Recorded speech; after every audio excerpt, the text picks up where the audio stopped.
বগুড়ার কলোনি শেরপুর রাস্তা বেহাল দশা, দুর্ভোগে সাধারণ মানুষ। সোহেল আহমেদের তথ্যচিত্রের ডেস্ক রিপোর্ট।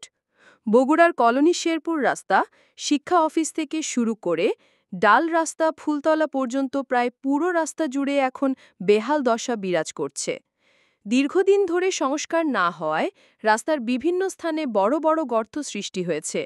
বৃষ্টি হলে এসব গর্তে পানি জমে রাস্তাটি আরও বিপজ্জনক হয়ে ওঠে। ফলে প্রতিদিনই ঝুঁকি নিয়ে চলাচল করতে হচ্ছে স্থানীয় মানুষদের। এই রাস্তাটি কলোনি শেরপুর, ফুলতলা ও আশেপাশের এলাকার মানুষের জন্য অত্যন্ত গুরুত্বপূর্ণ। প্রতিদিন স্কুল কলেজের শিক্ষার্থী থেকে শুরু করে অফিসগামী ও সাধারণ পথচারীরা এই রাস্তা ব্যবহার করেন। তবে রাস্তার করুণ অবস্থার কারণে সাইকেল, মোটরসাইকেল কিংবা ভ্যান রিকশা চলাচল করা কঠিন হয়ে পড়েছে। যানবাহন চালকরা বলছেন, একটু অসাবধান হলেই দুর্ঘটনার শিকার হতে হয়। স্থানীয়দের অভিযোগ, বারবার সংশ্লিষ্ট কর্তৃপক্ষকে অবহিত করা হলেও কোনো উদ্যোগ নেওয়া হয়নি।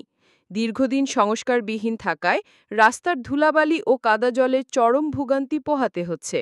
ব্যবসায়ীরাও বলছেন, রাস্তায় যান চলাচল ব্যাহত হওয়ায় পণ্য পরিবহনের সমস্যা হচ্ছে, বেড়েছে খরচ ও সময়ের অপচয়।